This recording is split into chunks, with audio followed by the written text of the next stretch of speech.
अस्सलाम वालेकुम, मैं हूं अफसा कोमल। पीटीआई को कौमी असम्बली से इस्तीफे देना काफ़ी भारी पड़ रहा है, जिस तरह कि आज भी स्पीकर कौमी असम्बली राजा परवेज़ अशरफ ने, जो कि पहली सवाल था जिस अंदाज में वो इस्तीफे एक्सेप्ट कर रहे थे, लेकिन उन्होंने मजीद 43 अरकान के इस्तीफे मंजूर कर लिए हैं।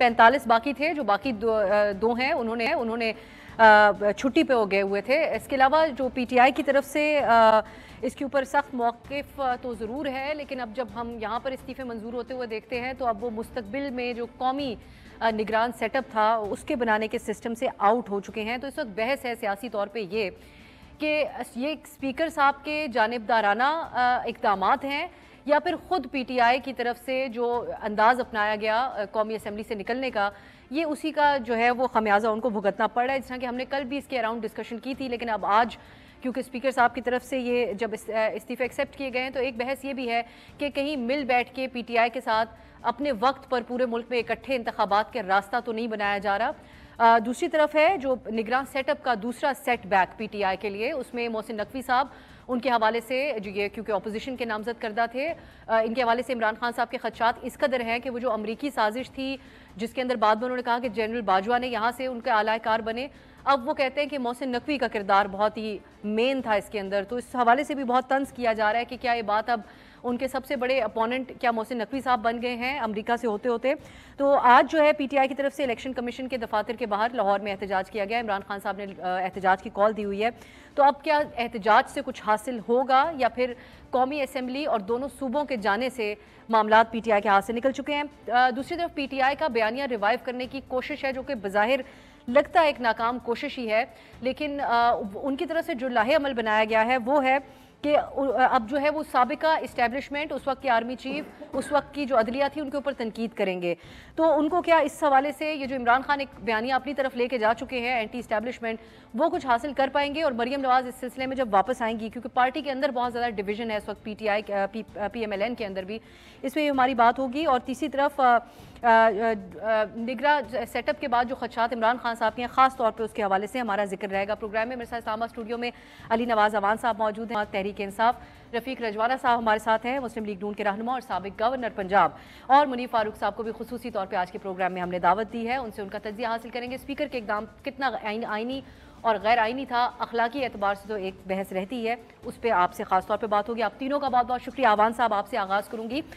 अगले लाहे अमल की बात कर लेते हैं, क्योंकि पहले जो शिकवे रहे वो तो सबके रही हैं, लेकिन अब आप दोनों असम्बलियों में भी आपके पास दोनों हुकूमतें भी नहीं हैं। कौमी असम्बली में इन्होंने बिल्कुल रास्ता आज बंद कर दिया। अब आज क्या सोच रही है पीटीआई? अच्छा, ज़रा देख लेना चाहिए कि हम करना क्या चाह रहे हैं। जब हम हुकूमत से निकले थे अज़म एतमाद की वजह से और जो रजीम चेंज ऑपरेशन हुआ था, हम क्या कह रहे थे कि पाकिस्तान ये नाअहल लोग नहीं चला सकते। 8.5 महीने में वो बात साबित हुई। और पाकिस्तान में इसके अलावा 36 इलेक्शंस हुए, जिसमें 35 ने कंटेस्ट किया तहरीक इंसाफ ने, और पाकिस्तान की आवाम ने तहरीक इंसाफ को 85% सीटें दी। इस बयानी के ऊपर ये रजीम चेंज ऑपरेशन था, पाकिस्तान की आवाम इसके साथ नहीं थी। और सेकेंडली कि आपको हम वोट इसलिए नहीं दे रहे कि आप असम्बलियाँ जाएंगे, हम आपके बयानिए के साथ खड़े 85% लोग पाकिस्तानियों ने। अब जो आप कह रही हैं कि लास्ट बैच जो स्पीकर साहब ने किया है, वो बेसिकली वो हमेशा जो बिलावल भुट्टो की बड़ी ज़बरदस्त बात है, काम पे टांग जाती हैं। और काम पे क्यों टांग रही हैं कि इनके अंदर, जिसने आप खुद भी अपने इंट्रो में कह रही थी, बहुत बड़ा स्प्लिट आया हुआ है पार्टीज़ के अंदर से। जिस तरह आप देख रही हैं कि जो एक PTM है, नकीबुल्ला का आपने देखा होगा मेन, जहाँ से उन्होंने राइज़ किया था। आज कल कराची की दहशतगर्दी अदालत ने अनवर साहब को, राव अनवर साहब को और जितने उसके अंदर 25 और मुलजिम थे उनको रिहा कर दिया। मेरा ख्याल है उसके ऊपर काफी ले दे हो रही है। दौर में भी कुछ नहीं हुआ उस सिलसिले में। हम तो चले गए ना, हम तो बुरे थे ना, चले गए, ठीक है, हम तो चले गए, हम तो ठीक है। MQM की आपके सामने आई हुई है हल्का बंदियों के ऊपर, और जो उन्होंने इलेक्शन का बाइकआउट किया था। हमारी ये स्ट्रेटजी थी कि अगर उन्होंने हमारे इस्तीफे एक्सेप्ट नहीं किए तो हम वोट ऑफ कॉन्फिडेंस लॉन्च करेंगे शहबाज शरीफ के खिलाफ। तो शहबाज शरीफ के साथ अपने वोट जो 172 का जो फिगर है, वो हमारे ख्याल में वो पूरा नहीं कर पा रहे। और जो हमारे 43 बंदे रहते हैं, वो अगर जाते हैं तो अपोजिशन वो बनेंगे, पार्लियामेंट्री लीडर वो बनेंगे तहरीक इंसाफ के। और जो इस्लामाबाद सुप्रीम कोर्ट का जो डिसीजन है कि पार्लियामेंट्री कमेटी पार्टी डिसाइड करती है कि किसको वोट करना है, किसको नहीं करना, जिस तरह काफ लीग ने हमें पंजाब के अंदर वोट किया था।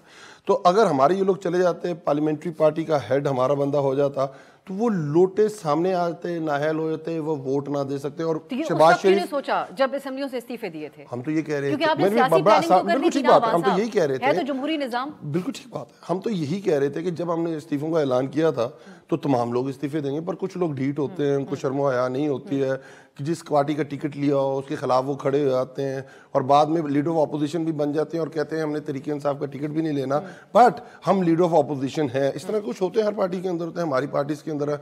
हमारा जो एक निज़ाम है, रियासती निज़ाम है, उसके अंदर इस तरह के लोग हर पार्टी के अंदर मौजूद होते हैं। तो एक हमारी स्ट्रेटजी थी, हमारी स्ट्रेटजी देखिए, हमारी स्ट्रेटजी तो हमारी की अहमियत ही नहीं रहेगी।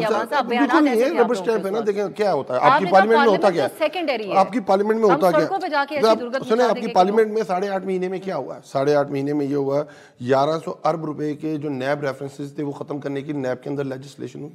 नैब को जो उसका कॉन्स्टिट्यूशनल फ्रेमवर्क था, जो बॉडी थी जो सिर्फ अब किसी को जवाबदेह नहीं थी, वो राइट खत्म करके मिनिस्ट्री ऑफ इंटीरियर के नीचे कर दिया।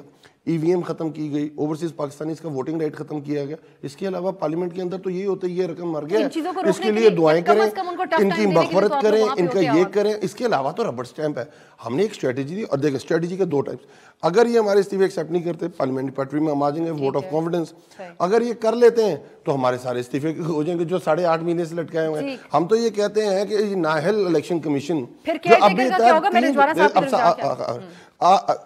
नाहल इलेक्शन कमीशन जो 15 दिन पहले जो कराची के अंदर और हैदराबाद के 3 अजला के अंदर इलेक्शन हुआ, जिसका रिजल्ट वो नहीं दे सक रहे, वो इतना फारिग है कि वो पाकिस्तान के अंदर 567 सीटों के ऊपर ज़िमनी इलेक्शन नहीं करा सकता। मुनीब साहब, आप कहिएगा, अखलाकी तौर पे तो अब हम बातचीत नहीं कर सकते, जो स्पीकर साहब कर रहे हैं, जो पीटीआई करती रही, लेकिन आईनी तौर पे उनका दुरुस्त था इकदाम आज का, जो 43 इस्तीफे कबूल किए गए हैं। बहुत शुक्रिया आपका। देखिए, ये जो स्पीकर साहब ने खास तौर पर आज किया है, मेरी नज़र में ये एक सियासी एक्सपीडियंस से ज़्यादा कुछ भी नहीं है, क्योंकि आइन कानून तो शायद कुछ पीछे ही रह गया है। और आज जो स्पीकर साहब ने किया है वो इतना ब्लेटेंट है कि अगर आप उसका जायज़ा लें कि कल अगर कुछ अरकाने कौमी असम्बली बाकायदा तौर पर अप्रोच कर रहे हैं स्पीकर ऑफिस को, असम्बली के बाहर खड़े हैं, तो हम कोई पत्थर के ज़माने में तो नहीं रहते कि स्पीकर साहब को वो बादशाह सलामत हैं और उन तक इत्तला नहीं पहुंची कि दरबार के दरवाजे पर कोई सवाली आया था। यहाँ आजकल सोशल मीडिया का ज़माना है, 24 आवर्स न्यूज़ चैनल है, हर किसी को पता था कि कल की सियासी एक्टिविटी में ये एक बहुत बड़ी सियासी एक्टिविटी थी, जिसमें मेंबरान कौमी असम्बली एक बड़ी तादाद उनकी वो चाहती थी कि उनके इस्तीफे विड्रॉ हो जाएं और उनको कंसिडर ना किया जाए। स्पीकर साहब ने आज जो किया, अब मसला ये है कि वो, मैं जैसे पहले अर्ज किया, वो सियासी तौर पर तो शायद उनके लिए दुरुस्त हो सकता है, कानूनी या आईनी तौर पर दुरुस्त नहीं है। ना ही स्पीकर साहब मेरे ख्याल में इन 24 घंटों के अंदर कोई ऐसा उज़्र तलाश कर सकते हैं कि उनको कैसे लगा कि ये तमाम मेंबरान कौमी असम्बली जो कि ये कह रहे हैं कि हमारे इस्तीफे कबूल ना करें, स्पीकर साहब को लगा कि वो ये कह रहे हैं कि हमारे इस्तीफे कबूल कर रहे हैं, लिहाजा स्पीकर साहब ने कर लिए। देखिए, पाकिस्तान तहरीक इंसाफ ने इस्तीफे दिए थे, स्पीकर साहब ने जो मेयार बनाया, अगर मैं उस मेयार को भी एक्सेप्ट करूं तो देखिए, फ्लोर ऑफ द हाउस पे तो पहले दिन ये खड़े हो गए थे। ठीक है, अदालती जजमेंट मौजूद हैं जिनमें कॉन्फर्मेशन की बात की गई है। चलिए, तहरीक इंसाफ ने सियासी तौर पर मेरे नुक्ता नजर के मुताबिक एक निहायत ही गलत फैसला लिया पार्लियामान से बाहर निकलने का, लेकिन उन्होंने लिया। वो अब एक सियासी जमात है, उनको वो बैकफायर कर गया। अब उन्हें जरूरत महसूस हुई, उन्होंने वापस आना चाहा, हुकूमत ने उनका रास्ता बंद कर दिया। लेकिन जो स्पीकर साहब का कॉन्डक्ट होना चाहिए था वो पार्टिजन नहीं होना चाहिए। देखिए, अगर मेरे ख्याल में ये बात दुरुस्त है, अगर किसी को अच्छी लगी या बुरी लगे, जो कॉन्डक्ट असद कैसर साहब का था या कासिम खान सूरी का था, अगर मैं उसको पार्टिजन कहूंगा और आइन के खिलाफ कहूंगा, जो आज राजा परवेज अशरफ साहब ने किया खास तौर पर, वो भी कानून और आइन के मुताबिक नहीं है, उसकी कोई जस्टिफिकेशन नहीं है कि कल लोग आपको कह रहे हैं कि हमारे इस्तीफे मंजूर ना करें, आज आप कैसे कर सकते हैं।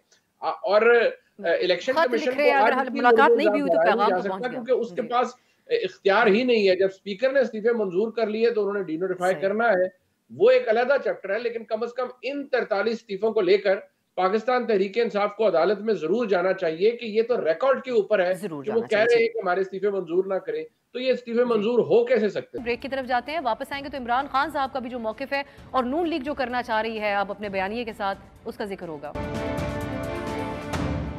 ब्रेक के बाद खुशामदीद, हमारी बात हो रही है कौमी असेंबली से जो पीटीआई के इस्तीफे मंजूर किए गए। रजवाना साहब, अब फाइनली आप हमें बता दीजिएगा अपनी पार्टी का मौकिफ इसके ऊपर, और आप अपना भी, मतलब आपको इस वक्त मुश्किल नहीं लग रहा जब आप लोगों से ये सवाल किया जाता है कि आप लोगों के स्पीकर का कंडक्ट इस वक्त क्या है?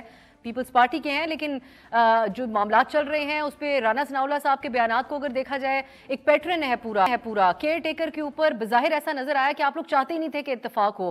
पहले ही राना सनाउल्लाह साहब ने आके कह दिया था कि इलेक्शन कमीशन लगाएगा केयर टेकर। अब आज आप देख लीजिए पीटीआई का उसके ऊपर भी एहतजाज जारी है, इलेक्शन कमीशन पे भी सवाल उठ रहा है और स्पीकर के कंडक्ट पे भी। नेशनल असेंबली रेजिग्नेशन जी, पहला टॉपिक तो वही है ना। जी आज हेरे जी जी जी बिल्कुल बिल्कुल रजवाना साहब कहिए। बात ये जी कि ये आज जो इस्तीफे नामंजूर करने वाली जो एक मुहिम चलाई गई है, इससे पहले इस इस्तीफों की बड़ी चेकर्ड हिस्ट्री है। आप देख ले किस तरह से एक मुल्ज़ जवान से भागे और उन्होंने इस्तीफा दिया। ये तो एक फैक्ट है ना, एडमिटेड फैक्ट है। थ्रू आउट कहते रहे इस्तीफे और इस्तीफे। बाद में इन्हें समझ आई कि अब ये असेंबली अगर टूटेगी या अपनी म्याद पे इसकी मैच्योरिटी होगी और म्याद खत्म होगी, टेन्योर खत्म होगा, then there will be question of caretaker government. तो उस वक्त जो है फिर मशावरत होगी तो किससे होगी? तो जमहूरियत में इस तरह तो नहीं होता। जो स्टेप लेना है एक लिया, आपने इस्तीफे लिए, अपने असूल पे कायम रहे। ठीक है, स्पीकर साहब ने पहले कहा जी मैं तसल्ली करूंगा, उसके बाद उन्होंने कहा कि जी ये अब इकट्ठे कलेक्टिव मैं जो है मंजूर करता हूँ। पहले कहते थे कि मैं मंजूर नहीं करता, उसका लीगल इशू भी है, नो डाउट इन इट। मेरी पार्टी कहे, अपनी जगह पे कहे, अगर बात है कि कंडक्ट क्या है और blowing hot and cold in the same breath है कि पहले इस्तीफे दे के बाहर बैठे हैं। लेकिन अब तो रजवाना साहब वो वापस आना चाह रहे थे ना, ये तो मुनीब साहब भी बात करें कि ऑन रिकॉर्ड वो आके बात कह रहे थे कि हम आना चाह रहे हैं। मंजूर करें, ठीक है। ये तो एक वक्त निकल गया। अब बात यह है कि अब ये दबाव देने की कोशिश की जा रही है, और मैं इसको लिंक करूंगा कि जो दो प्रोविंशियल असेंबली बनाई चलती चलाई हुकूमतें जो हैं उनको खत्म किया गया, सिर्फ इसलिए किया गया कि ये शायद मजबूर कर दे पीटीएम को कि वो कौमी असेंबली भी डिसॉल्व कर दे और इलेक्शन हो जाए। क्योंकि खान साहब का मतमा नजर सूबाई हुकूमतें तो नहीं है, उनका मतमा नजर है to reach the national assembly, और वो भी कहते हैं 2/3 मेजोरिटी मिलेगी तो मैं वजीर आजम बनूंगा। ठीक है जी। अब इलेक्शन कमीशन पे भी एतराज है। इसी इलेक्शन कमीशन के तहत इलेक्शन होने हैं, जो उन्होंने खुद रिकमेंडेशन दी उसमें उन्होंने अपनी कंसेंट दी, and they had been praising the chief election commissioner also. तो ये कॉन्स्टिट्यूशनल होते हैं, इनकी टेन्योर कॉन्स्टिट्यूशनल है, इनके रिमूवल का, इंडक्शन का, there is a constitutional provision in the constitution. अब इन हालात में इल्जाम ये लगाया जा रहा है कि आप लोग आईन का दुरुस्त भी अगर इस्तेमाल कर रहे हो तो इस्तेमाल आईन का कर रहे हैं पीटीआई को दीवार के साथ लगाने के लिए। मुझे इजाजत दीजिएगा, मैं अगली दफा आपकी तरफ आती हूँ, आप इस पे बात कीजिएगा। रजवाना साहब, पीटीआई ने दीवारें तो खुद खड़ी की हैं। दीवारें जी, ये मैं आपकी बात अवान साहब की तरफ लेके जाती हूँ। अवान साहब, खुद खड़ी की है दीवारें। हुकूमती हल्के एक बात और भी कह रहे हैं बारहा कि अब हम वही सियासत करेंगे जो पीटीआई हमारे साथ कर रही थी। किसी के ऊपर आप लोगों को एतबार नहीं, किसी इदारे के ऊपर आपको एतबार नहीं। कुछ दिन पहले तक खान साहब ये भी कहते हुए पाए जा रहे थे कि मैं स्वाति साहब और गिल साहब के हवाले से जो मामलात हैं उस पर भी माफ़ कर दूंगा कि अगर इस्टेब्लिशमेंट इंगेज करती है अब हमारे साथ। तो कहते हैं कि आपकी तवज्जो का महवर वही है इस्टेब्लिशमेंट, तो अब ये सियासी जमातें कहती हैं हम वही गेम करेंगे जो आप करते रहे। अच्छा, इनका हाँ ये सही कहते हैं, हम कठपुतली हैं, मुझे समझ आती है, वाकई तो कठपुतली हैं। जो फैसले होने हैं और जो हो रहे हैं फैसले, वो तो आपको पता ही है, ताकतवर हल्के ही कर रहे हैं। वरना आपका ख्याल है कि ये जो 172 इकट्ठे हुए हैं वो मतलब कोई ऑर्गेनिक है? हाथ डंडा हट जाएगा, 172 स्प्लिट हो जाएंगे। पीटीएम खड़ी हुई है अपने सारे वो लेके कि उनके बंदे रिहा नहीं हो रहे। अली वजीर, वो नकीबुल्ला को आज क्विट कर दिया गया उसके केस में, जहां बाजवा साहब खुद गए थे उसके घर कि आपके साथ ज्यादती हुई है, और आज डंडा हट जाए। आप देखिएगा ये वो लकी रानी सर्कस, उनके खिलाफ क्यों नहीं एहतजाज लकी रानी सर्कस लगेगा, आपकी सोच है। अभी जो गवर्नर साहब बड़े उन्हीं की तरफ अपना रुख रखें एहतजाज। मैं आ रहा हूँ, मैं सिर्फ ये जो भी आपने कहा है उसके ऊपर क्लैरिफिकेशन, मैं 2-3 चीजें कर लूँ फिर आप मुझसे सवाल के लिए इजी हो जाएगा। गवर्नर साहब बड़े सीनियर आदमी है, मेरा ख्याल है इनका पॉइंट ऑफ व्यू बड़ा अजीब सा था, सीनियरिटी रखते हुए उन्हें बात करनी चाहिए। मुझे याद पड़ता है नवाज शरीफ जब एनआरओ लेके मुशर्रफ से वापस आए थे तो वो ये नहीं कह रहे थे मैं इलेक्शन नहीं लड़ूंगा, वो तो हमारे साथ इत्तेहाद के अंदर थे, और वो कहते थे 2008 का इलेक्शन में मुशर्रफ के नीचे नहीं लड़ूंगा। चीफ जस्टिस की मुहिम चल रही थी, हम तो किसी इलेक्शन में नहीं जाएंगे, वो तो उस इलेक्शन में चले गए थे। बात करने का मकसद है पॉलिटिकल पार्टीज हैं। हम समझते हैं कि वो जो 20 लोटे आपने सजा के हमारे रखे हुए हैं, हमने उनको फारिग करना है। जब हम जाएंगे पार्लियामेंट्री लीड हमारा बनेगा, और जब हमारा बनेगा वो वोट नहीं डाल सकेंगे शहबाज शरीफ को, आपकी हुकूमत गिर जाएगी। ये हमारी एक सियासी मूव है। दूसरी तरफ हम समझते हैं आप ये नहीं मानेंगे, आप इस्तीफे मंजूर कर लेंगे। ये एक हमारी हमें वो डायनेमिक्स करनी चाहिए जो आप नहीं करके। अब मुझे बताएं कि कौन से नवाज शरीफ और जरदारी पैदाइशी तौर पे इन्होंने जो जो बातें एक दूसरे के खिलाफ की, आज कैसे बैठे हुए हैं। COD उन्होंने किया और काला कोट पहन के नवाज शरीफ अदालत चले गए। ये क्या हुआ था COD? आपने बात, मैं ये कह रहा हूँ वो आपकी कि पॉलिटिक्स, मैं यही तो कह रहा हूँ। स्पीकर साहब ने असेंबली डिसॉल्व करने का कह दिया, आर्टिकल 5 का हवाला हमने जो कहा हमने करके दिखाया। आज से नहीं, KP के अंदर हमारे MPs ने पैसे लिए, पीपल्स पार्टी से सेनेटर बनवा दिए। हमने 20 अपने MPs को फारिग कर दिया। हमने नेशनल असेंबली से इस्तीफे दिए। हमने इन्होंने कहा कि आप दे नहीं सकते, हमने दे के दिखाए। इन्होंने कहा पंजाब गवर्नमेंट, हाँ लॉन्ग मार्च फेल हो गई थी, खान साहब ने एक हवा उड़ाना था, फेस सेविंग लेनी थी, इसलिए उन्होंने कर दिया। अब ये अच्छा परवेज इलाही नहीं मानेगा, हमने करके दिखाया, KP में करके दिखाया। फायदा हुआ नहीं देखिए असल चीज क्या है, असल चीज अपने पॉलिटिकल फायदे की बात नहीं कर रहा मैं। अगर पॉलिटिकल हमारी जो आम सियासी जमातें हैं वो पॉलिटिकल फायदा है कि हम गवर्नमेंट में कैसे आएंगी। हमारे पास तो 64% एरिया के अंदर हमारी गवर्नमेंट थी। अगर पाकिस्तान को आगे लेके जाना है, अगर पाकिस्तान को आगे लेके जाना है तो उसका लाएमल दे दें। या तो आप रिजवाना साहब मुझे अगले 6 महीने का लाएमल दे दें कि इनके पाकिस्तान चलाएंगे कैसे। पाकिस्तान का सबसे बड़ा मसला माशी है, कोई माशी हल दे दें कि अगले 6। कल गवर्नर स्टेट बैंक ने आके दुनिया की तारीख में ये नहीं हुआ था कि उन्होंने हुंडी के कारोबार को लीगलाइज कर दिया है। इंपोर्ट्स के पैसे नहीं है तो उस वक्त में इलेक्शन कैसे कंडक्ट होगा? तो आपने 18 अरब, थैंक यू वेरी मच, अगर 18 अरब रुपया किस तरह जारी कर दिया इन्होंने जिमनी इलेक्शनों के लिए, लेकिन वो कैसे जारी कर दिए, वो कहाँ से आए? वो तो बिल्कुल ठीक है, अगर आपने जनरल इलेक्शन कराने हैं, 2 असेंबलियों के जिमनी इलेक्शन नहीं हो रहे, आपके अगले 5 साल के लिए इलेक्शन हो रहे हैं, उतने पैसे आपके 6 महीने बाद लगने जो आज लग रहे हैं। हम तो कह रहे हैं ना लगाएं, आप तो गवर्नमेंट आगे ले। और मुझे बड़ी अच्छी बात लगी, स्पीकर साहब ने एक लेटर भी लिखा था। और लेटर क्या लिखा था परवेज खटक को कि आपको आना पड़ेगा, आपने मेकअप करके आना है, आपके हाथ की लकीरें मैं देखूंगा, आपके कपड़े अच्छे होने चाहिए, आपका मैं इंटरव्यू लूंगा, और उसके बाद कुछ जबरदस्ती तो नहीं हो रही। उस वक्त मैं इस्तीफा लूंगा। अब वो कागज वापस ले तो क्यों, खैर है वो, अब बेचारों को मैं क्या कह सकता हूँ, कठपुतली है। फैसले ये थोड़ी कर रहे हैं, अगर फैसले इनके इख्तियार में होते तो शायद कोई अच्छे कर लेते। जो खुद कहते हैं, अब आखिरी बात कर रहा हूँ, जो पार्टियां खुद कहती हैं हमें डराया गया, हमें धमकाया गया, हमें कहा एक तकर्री हो जाएगी, हम नहल हो जाएंगे, इसलिए हम आगे गवर्नमेंट के अंदर। अब मैं आगे जो गुफ्तगू लेके जाऊंगी कि ये फैसले अभी भी आप कहते हैं ये नहीं कर रहे। मुनीब साहब, अगर आपको मेरी आवाज आ रही है तो अब ये दूसरी तरफ नून लीग है, वो इनसे चोरी करने में लगी हुई है, एंटी एस्टेब्लिशमेंट का बयानिया। उनको अब याद आ गया कि 2018 में हमारे साथ ज्यादती हुई थी, और अब जो बयानिया हम बनाएंगे वो यही होगा कि उस वक्त की जुडिशरी, उस वक्त के जो आर्मी चीफ थे, और राणा साहब ने तो यहाँ तक कह दिया कि जाके जनरल बाजवा या जनरल फैज से पूछें तो वो कहेंगे कि हमने गलती की थी। अब इस वक्त PTI को फिर अपना नैरेटिव वही रखना चाहिए जो थोड़े दिन पहले तक था उनका, क्योंकि बीच में खान साहब जरा हल्का हाथ रखने लगे थे एस्टेब्लिशमेंट। फवाद साहब ने भी कंफर्म किया था कि किसी से कोई राब्ता नहीं है उनका। देखिए, एक बात तो फैक्ट है, अब वो जो उसके बाद में रेवलेशंस हो रही हैं, इमरान खान साहब की हुकूमत को जिस तरह वो इक़्तिदार में आए, ठीक है, ये मैं हमेशा कहता हूँ कि इमरान खान साहब की सीटें 2018 के अंदर यकीनी तौर पर उनको पजीराई मिलनी थी, लेकिन वो कभी भी इस पोजीशन में नहीं थे और ना हो सकते थे कि वो हुकूमत बना पाते। इमरान खान साहब की हुकूमत को स्टिच अप किया गया, उससे पहले एक चलती हुई हुकूमत को मफलूज किया गया, एक वज़ीर आज़म को अदालत से डिस्क्वालीफाई करवाया गया, उसके बाद उसके बेनिफिशरी जनाब इमरान खान बने, फिर उनकी हुकूमत बनी। वो अब खुद फरमाते हैं कि उनकी हुकूमत किस तरह बनी, कैसे चलाई गई और उनको किस किस तरह की सर्विसेज हासिल थी। फॉर्मर DGI एक वेरिटेबल आर्म थे पाकिस्तान तहरीक इंसाफ का, और उन्होंने तमाम तर जो आउटसोर्स की हुई सियासी एक्टिविटीज़ थी वो सरअंजाम देते थे, जिसमें एहतसाब एक चैप्टर था।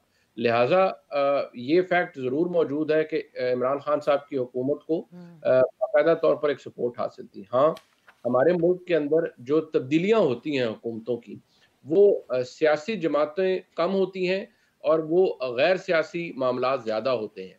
इमरान खान साहब का शिकवा यह है कि जो लोग मेरे साथ रहे वही मेरे खिलाफ हो गए और उन्होंने मुझे निकाल दिया। अगर मैं प्लेन वर्ड्स और ये अमेरिका वाली जो बहस है इसको साइड पर हम रखते हैं, तो ये बात ज़हन में रखिए कि इमरान खान साहब की हुकूमत गई, इमरान खान साहब की हुकूमत को गिराने के अंदर या उनकी हुकूमत को मखलूत करने के अंदर, उनकी सपोर्ट को विथड्रॉ करने के अंदर उस वक़्त की एस्टेब्लिशमेंट का हाथ यकीनी तौर पर था। इमरान खान साहब को जो सपोर्ट या स्ट्रेंथ मुयस्सर थी, वो विथड्रॉ कर ली गई, लिहाज़ा जब वो मौजूद नहीं थी, तो फिर एक फ्री फॉल था। लोग अपने हिसाब से इधर-उधर हो गए। अगर इमरान खान साहब की हुकूमत एक्टिव एंगेजमेंट की वजह से लाई गई थी, तो उनकी हुकूमत गिरी पैसिव डिसएंगेजमेंट की वजह से। जैसे ही इस वक़्त की एस्टेब्लिशमेंट डिसएंगेज किया, तो इमरान खान साहब की हुकूमत गिर गई। लेकिन एक बात ज़हन में रखिए, इमरान खान साहब की हुकूमत गिरने के फ़ौरन बाद जो रिस्पॉन्स था लोगों का, वो ऑर्गेनिक था।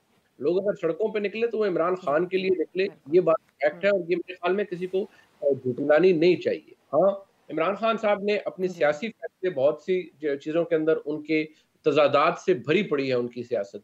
यानी कि एक तरफ वो अवाम के अंदर खुद को मकबूल समझते हैं, लेकिन वो मदद पाकिस्तान की एस्टेब्लिशमेंट से ही चाहते हैं। आज अगर वो उनकी ज़ुबान या वो बिलबिला रहे हैं और मसले में एक मौजूद हैं, उसकी एक वजह ये है कि उनको पता है कि आज की एस्टेब्लिशमेंट के हवाले से इमरान खान साहब का कोई कंडुइट नहीं है, कोई ब्रिज नहीं है जो कि बीच-बीच में मौजूद हो। लिहाज़ा इमरान खान साहब को ये मसाइल हैं। 2018 के हालात मुख्तलिफ थे, आज मुख्तलिफ हैं। हालात ही की सारी बात आप कर रहे हैं। ब्रेक की तरफ जाते हैं। अब इतना ऑर्गेनिक रिस्पांस एक बार भी सामने आया, दोबारा की भी उम्मीद है। जब आप एहतजाज की कॉल इमरान खान साहब ने दी हुई है, तो फिर भी उनकी तरफ क्यों देख रहे हैं कि क्यों आज भी नौबत आ रही है कि अवान साहब यहाँ पे बैठ के कह रहे हैं कि फैसले कहीं और आ रहे हैं और इनका एहतजाज सिर्फ जो सामने बैठे हुए लोग हैं या इलेक्शन कमीशन है, जो कि अब हमें बज़ाहिर सॉफ्ट टारगेट नजर आता है, उनकी तरफ एहतजाज क्यों है? ब्रेक के बाद बात होगी इसके ऊपर। ब्रेक के बाद खुश आमदीद। हम बात करें पीटीआई के इस्तीफे कबूल होने का मामला, और हमें सियासत मुल्क के अंदर मजीद डिवाइड होती हुई नजर आ रही है। हालात बेहतरी की तरफ जाते हुए नजर नहीं आ रहे, जो कि इस वक्त का तकाजा है, जो इस वक्त इकॉनमी की सूरत हाल है। रजवाना साहब, अवान साहब की गुफ्तगू आप सुन चुके हैं। आप लोगों के ऊपर अब इस वक्त जो आप लोग बयानियां बनाने की कोशिश कर रहे हैं कि 2018 में हमारे साथ क्या हुआ था, वो अब लगता है बाजार मैटर नहीं करता कि इल्जामात की नौयत ये है कि आप के हवाले से ये बराह रास्त ये कह रहे हैं कि इस वक्त भी फैसले कहीं और से किए जा रहे हैं, सिलेक्टेड इस वक्त आप लोगों को कहा जा रहा है। जिस तरीके से आप लोग हुकूमत में आए, यहाँ पर मुनीब साहब का तज्जिया भी आपने सुन लिया, एक इंडिपेंडेंट पॉलिटिक्स भी एक मार्केटिंग है कि आप अपनी पार्टी का प्रोडक्ट मार्केट में बेचने जाते हैं, तो अपने प्रोडक्ट की क्वालिटी बताएंगे ना। यहाँ पीटीआई प्रोडक्ट बेच रही है, पीएमएलएन और पीपल्स पार्टी के प्रोडक्ट की खराबी, जायज नाजायज सारी खराबियां बता दी। चलो, they have a right as a political party, अपनी खूबी बताओ, अच्छी बात है। अच्छी बात हो, अच्छा काम हो तो जरूर अप्रिशिएट करना चाहिए, व्हाई नॉट। अभी बात हो रही है एस्टेब्लिशमेंट की। किसी पॉलिटिकल पार्टी ने आज तक अवामी इज्तिमात में ये नहीं कहा कि पॉलिटिकल पार्टी को सपोर्ट करें, मेरी मदद को आए, न्यूट्रल मत हो।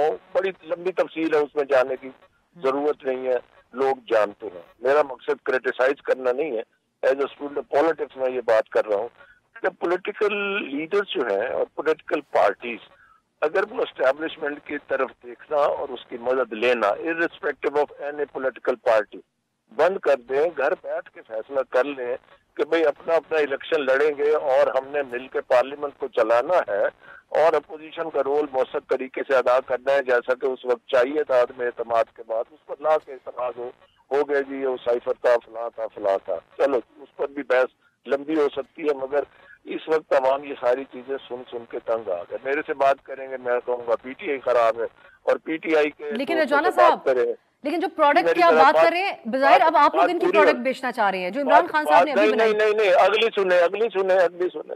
कल इमरान खान साहब ने कहा पनामा केस में बाजवा साहब ने 2 ब्रिगेडियर पीछे लगाए, ऐसे कोई बयान था कल उनका, ठीक है ना जी। अब बात ये है कि हकीकत ही 2018 के इलेक्शन जो भी थे वो हो गए, जैसे भी थे, बात वाजे हो गई। और जब चीफ ऑफ आर्मी स्टाफ ने कह दिया अपनी तकरीर में कि फरवरी 2022 के बाद हमने फैसला किया है कि अब हम सियासत में मुदाखलत नहीं करेंगे, that statement has to be read with the allegations and the result of election of 2018। ठीक है, ये एलिगेशन की बात कर रहा हूँ, प्रूफ है नहीं है वो अपनी जगह पे है। तो बात कब तक हम तो उनके बारे में तो ये भी रजवाना साहब फ्रैंकली लेकिन उनके बारे में ये भी दावा किया जाता है कि आपकी जमात और आपकी लीडरशिप के बारे में वो साथियों को कहते थे कि कितने करप्ट हैं। ये तो दूसरी तरफ है। मेरा एक सीक्वेंस है, वो चलने दे। मुझे काउंटर क्वेश्चन सिर्फ रजवाना साहब, मेरी एक थॉट वेन चल रही है ना, मेरे उस थॉट प्रोसेस को आप डिस्टर्ब न करें प्लीज। मैं बैलेंस आदमी हूँ, मुझे कोई फायदा नहीं है मैं किसी को क्रिटिसाइज करूं, किसी को बुरा बिल्कुल रजाई, वो आपके अंदाज भी है। मैं सिर्फ ये काउंटर क्वेश्चन एक आता है हमारे साथ थोड़ा सा मसला रहता है। We have to say that thing, जो व्यूअर है, जो देख रहा है टेलीविजन, जो सुन रहा है, वो हमारी लड़ाइयों से तंग आ गया है। वो उसको कुछ कह रहा है, वो उसको कुछ कह रहा है, दैट इज एनफ। ठीक है जी। अब बात ये है, इन चीजों को देख ले कि पार्लियामेंट को और सियासी निजाम को अदम एतमाद आ गया, उस पर चलो ऑब्जेक्शन हो गए। वो 2 बैसाखियां जो इनकी थी वो छोड़ के पीडीएम के साथ आ गई। ठीक है जी। अब अदम एतमाद की, कल खान साहब, मैं उनके बयान की बात कर रहा हूँ, वो बरतानिया की जो है ना मिसाल देते, बरतानिया में भी अदम एतमाद हुआ या वजीर आजम गया तो पार्लियामेंट नहीं टूटी उनकी। ठीक है जी। उनकी हुकूमतें बदली हैं, हुकूमतें बदलती रहती है। अब हम पास में जाए, हमारे साथ क्या हुआ, साकिब निसार ने किया, फलां ने क्या किया, फॉरगेट इट। तो रजवाना साहब मुझे इजाजत दीजिए ना सवाल पूछने की फिर साथ। आप कौन सा रेफरेंस फाइल किया? अभी जो एक रिटायरमेंट हुई वो भी बिल्कुल भरपूर तरीके से हुई, तो अब आप लोगों का एहतजाज ऐसा है कि उसका क्या फायदा जब चिड़िया चुग गई खेत और आपका बयानिया भी इमरान खान ने बना के उसको सही तरीके से एहतजाज तो इतना ही था ना। अब इमरान खान साहब कहते हैं हमारी किसी से लड़ाई नहीं है, तो कंट्राडिक्टरी स्टेटमेंट से भरी पड़ी है। इस तरह पर्सन को, इसको आप देखना, कंट्राडिक्शन को आप सामने रखें और देखें सियासी निजाम को सबसे ज्यादा नुकसान किसने पहुंचाया? अदम एतमाद ने पहुंचाया है, या असम्बलियों से इस्तीफे ने पहुंचाया है, या असम्बली तोड़ने से पहुंचाया है? बता दे आप मुझे। साहब आप बताइएगा रजवाना साहब के जवाब में, जो वो बात कर रहे हैं वो क्या इलेक्शन करेंगे? रजवाना साहब कह रहे हैं, जो रजवाना साहब बात कर रहे हैं वो तो खैर बहरहाल कहते हैं पूरे सिस्टम को आप लोगों ने ज्यादा नुकसान पहुंचाया है, लेकिन अब एक ऐसे पॉइंट के ऊपर पहुंच गए हैं कि जो एक्टिविटी आप लोग कर चुके और जो वो कर चुके, अब शुरू में जिसने आपने उनकी बात सुनी होगी, वो कहते हैं कि माहौल ऐसा बन गया, लोग हमें ऐसे बात करते हुए देखना नहीं चाहते। अवान साहब आपसे मैं एक्सपेक्ट नहीं करती कि आप कोई हल्का जवाब देंगे, लेकिन फिर भी मौका बन सकता है कि एक वक्त में मैं फिर बात करता हूँ, मुझे समझ नहीं आ रही, क्या हम अपना पास भूल के अपना मुस्तकबिल बेहतर कर सकते? नहीं कर सकते। हासिल करें ना, हम दोनों करें ना। जी ठीक है, ठीक है। मैं ये पास क्या है, पास क्या है? पाकिस्तान में इदारे किसने खराब किए? पाकिस्तान में आपके सामने है नवाज शरीफ साहब, कितने चीफ ऑफ आर्मी स्टाफ के साथ उनके अच्छे रिलेशन रहे। जो आपको जियाउद्दीन भट्ट वाला एपिसोड भूल गया कि मुशर्रफ को सैक करके जियाउद्दीन भट्ट को लगा दिया, वो 3 बार प्राइम मिनिस्टर है, इमरान खान एक बार बार रहे, ये आप भूल गए। जब उनको हटाया गया, मुशर्रफ को हटाया गया, तो किसने कहा था जाके मैं कारगिल के ऊपर कमीशन बनाऊंगा? कारगिल के अंदर सारा इल्जाम मुशर्रफ के ऊपर डाला गया। क्या वो भूल गए? अभी गुजरांवाला की तकरीरें ये भूल गए? देखिए, इसमें बात करनी क्या बनती है, हमारी बात करनी ये बनती है, नहीं बात करनी क्या बनती, बात करनी ये बनती है, अगर इदारे कॉन्स्टिट्यूशनल रोल से आगे बढ़ेंगे और अपने पावर कॉरिडोर्स में आएंगे तो उनके ऊपर तनकीद होगी, वो हर जमात करेगी। आप लोग वापस उनको बुलाएंगे कि ये तो चोर डाकू है, हम सिर्फ आपसे बात करेंगे एस्टैब्लिशमेंट। देखिए मेरी फिर बात अगर समझ लीजिएगा, मैं बात ओवरऑल अक्रॉस द बोर्ड कर रहा हूँ। मैं ये कह रहा हूँ कि चाहे वो जजेस हो, चाहे वो मिलिट्री एस्टैब्लिशमेंट हो, चाहे वो आपका चौथा सतून जिसको मीडिया कहते होते थे कि वो चौथा सतून है, चाहे वो गलत करें। मतलब कुछ सहाफी आपको नजर आएंगे कि उनके लिए महंगाई पाकिस्तान का सबसे बड़ा इशू था हमारे दौर के अंदर, पर वो 8.5 महीने में मुश्किल फैसला हो गया, वो मुश्किल फैसला हो गया। ठीक है, पाकिस्तान के अंदर कल बहुत बड़ा ब्रेकडाउन हुआ 24 घंटे का, वो पाकिस्तान की मीडिया के लिए, पाकिस्तान के टॉक शो के लिए, आपकी हद तक नहीं, ओवरऑल बात कर रहा हूँ, वो इतना बड़ा इंपॉर्टेंट बात नहीं है कि आटा इस वक्त 160 रुपए का हो गया। पाकिस्तान के अंदर इन्फ्लेशन 32% पे आ गई। पाकिस्तान की पोर्ट के ऊपर 9000 कंटेनर खड़े और आपके पास डॉलर्स नहीं है। स्टेट बैंक का गवर्नर आके हुंडी लीगलाइज कर देता है। पाकिस्तान का कॉन्स्टिट्यूशनल सिस्टम फारिग हो जाता है जब कहते हैं कि असेंबली टूटेगी और गवर्नर डेट देगा, और 10 दिन से वो डेट नहीं दे सका। बट हमारा मकसद सिर्फ यह है कि इमरान खान जो अपोजिशन में है, और सहाफत में ये सिखाती थी, जो इक्तदार के अंदर होता है उसके खिलाफ आवाज उठाना जरूरी होता है। आपकी सहाफत को तो सबसे, हमारा शोबा है, मुझे अब कहने दीजिएगा, इसको तो सबसे ज्यादा खराब करने का इल्जाम आप लोगों के ऊपर लगता है। वो इस तरीके से लगता है, अगर हम ज्यादा पीछे ना जाएं, कि वो तो आपके दौर में ये पोलराइजेशन और सहाफियों का अपनी एक एक साइड चूज करना कि किसकी नीयत अच्छी है। सहाफियों का काम ही एथिकल जर्नलिज्म में दुनिया में कहीं नहीं होता। सहाफियों ने की, आप लोगों की सुन दुनिया में होती, नियतों के हवाले से कहीं पे बात नहीं होती। पोलराइजेशन नहीं, लेकिन नियत के ऊपर सहाफी जज नहीं करता। अमेरिका के अंदर की बुनियादों के ऊपर जज नहीं करता। पता होता है कौन ट्रम्प रजीम को सपोर्ट कर रहा था, कौन हिलरी को सपोर्ट कर रहा था, कौन बाइडेन को कर रहा था, दुनिया में होता है। उसमें नियत के ऊपर नहीं कहा जाता। नहीं होता, मसला ये होता है ये नहीं कहा कि आप मॉरल ग्राउंड पे खड़े होते हैं, मॉरल ग्राउंड से खड़े।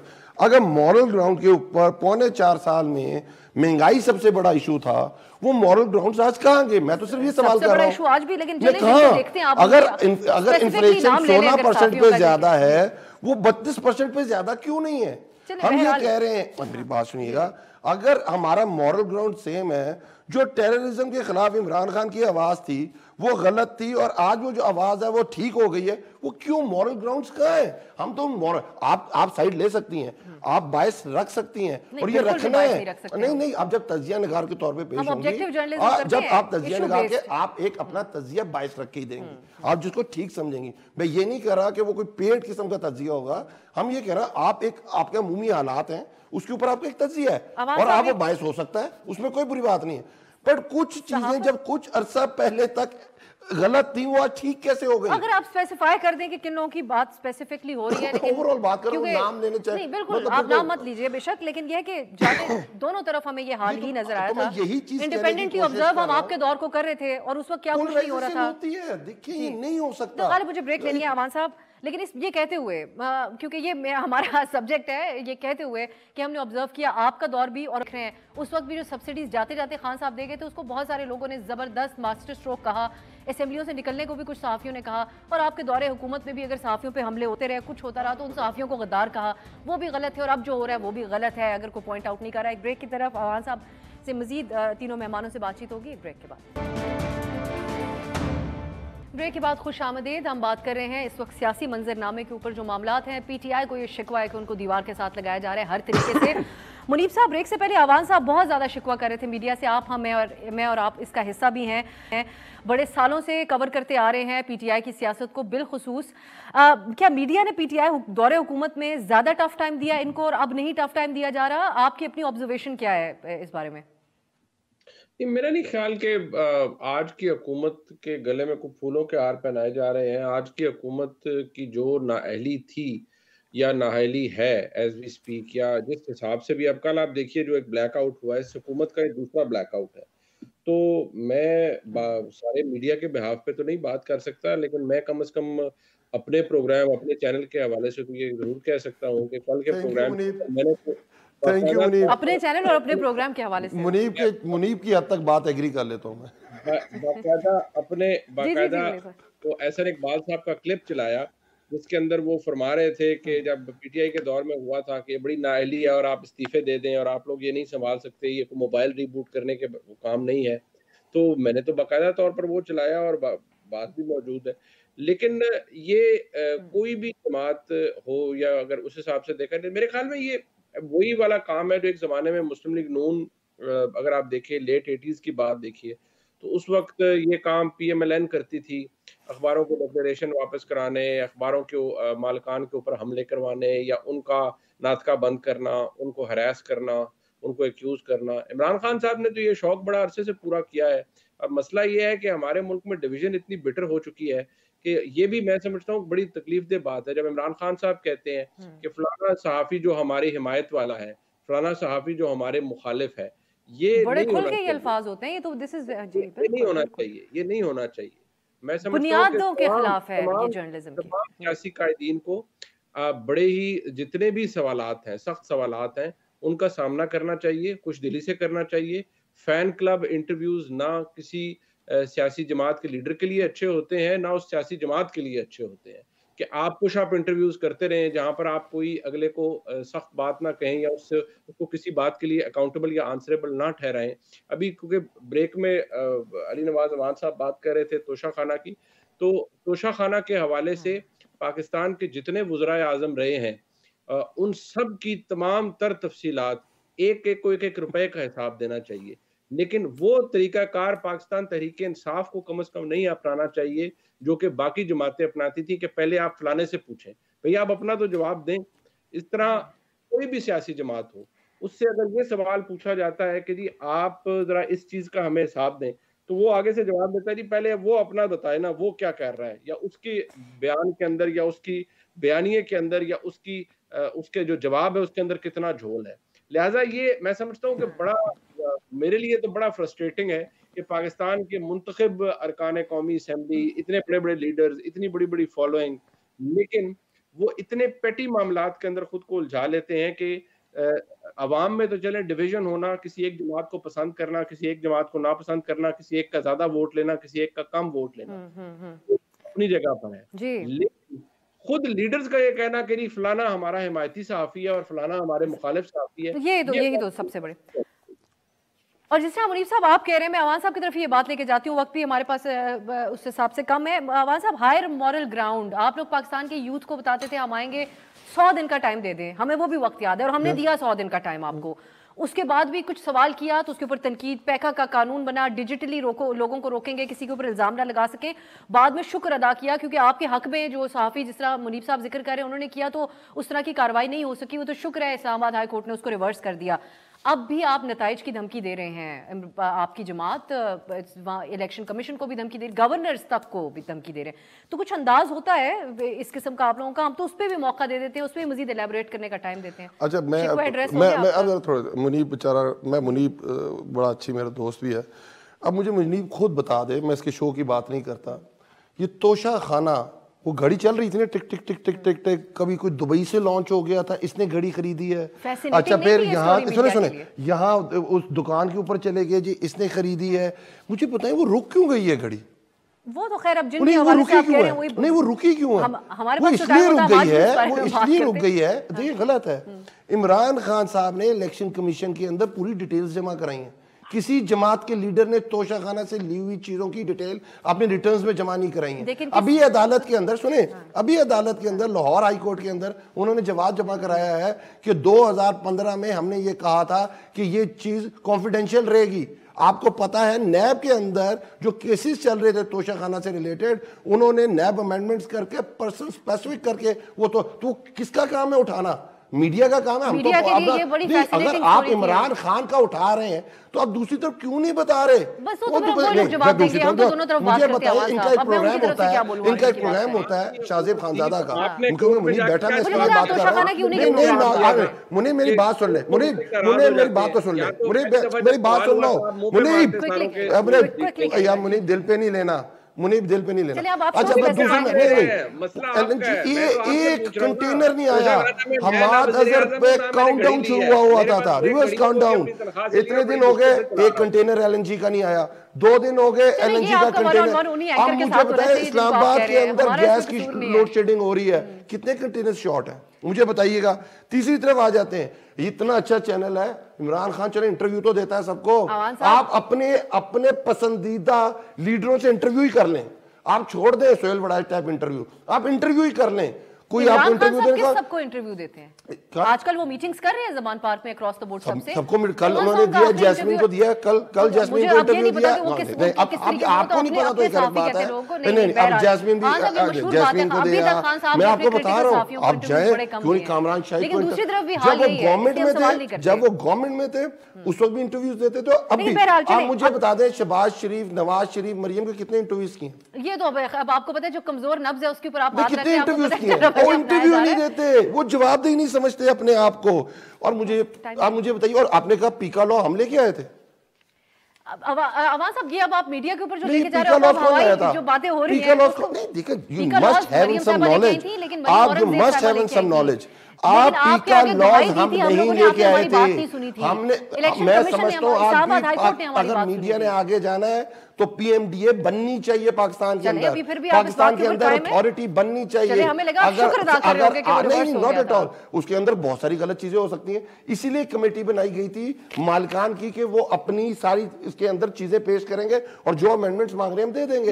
इसी तरह की चीजें बढ़ती हैं। आधी बहस हमारी सारी मीडिया के बारे में होगी आवाज साहब, लेकिन हम मीडिया के साथ जो रवैया आपकी हुकूमत का रहा उससे पिछली हुकूमत का भी हमारा तो नहीं रह सकता कि डॉन के एक बहुत अच्छा एडिटोरियल लिखते थे, उनको हम ऐसे पीएम बना दें, एक बहुत अच्छे को हम बना दें, हम क्रिकेट बोर्ड का हेड बना दें, तीसरे को हम गवर्नर बना दें इंटरेस्टिंग पंजाब। है, ये काम इंटरेस्टिंग बाकी पॉइंट ऑफ तहरीक व्यू इंसाफ है। नहीं कर ठीक है, सकती। निगरान के लिए ये आपने भी एक तहरीक दफा इंसाफ नहीं कर सकती। हसन अस्करी साहब का नाम दिया था, ऐसी कोई अनोखी बात नहीं है। मैं कह रहा हूं कि हम और फिर तहरीक इंसाफ नहीं कर इल्जामात, सकते। अगर आप फहाद हुसैन साहब के ऊपर बात कर रहे हैं और अब जो मुस्तफा फहाद साहब लगे हुसैन एडिटोरियल लिखता था, हमारे खिलाफ लिखता था। आवाज साहब, आप मैं एक शो बात- बताता हूं, क्यों नहीं हो सकता? इधर मैं करियर शो सर्च कर किया रहा जा सकता है, और उसके करियर- अंदर बीपर आया कि मेरे से beeper low. He took his months. He took उन्होंने his months, एडिटर की खुदा पोजीशन से वास्ते। महीना पहले इस छोड़ा, तरह- हालांकि मैं नजम सेठी उनकी भी। नुमाइंदा नहीं हूँ, वो खुद इस बात का नजम जवाब सेठी देंगे। भी। लेकिन सेठी साहब पे नकवी आपने जो साहब भी इल्जाम लगाया वो भी चैनल्स तो को झूठा ही ऐड साबित करते हुआ हैं। था। अच्छा नहीं, उनका नाम बहरहाल पर ब्रेक पोस्ट करते हैं, चलो है, ठीक मेरे है। पास वक्त खत्म हो गया, लेकिन वो आवाज नहीं साहब के करता, शुक्र बहुत नाजरीन ज्यादती ने सुन लिए हमारे प्रोग्राम के तवज्जुह से, मीडिया के हवाले से। इस बारे में हम आने वाले दिनों में जरूर अपनी डिस्कशन के अंदर इस बात को शामिल करेंगे। आज के लिए नाजरीन इजाजत दीजिए, खुदा हाफिज।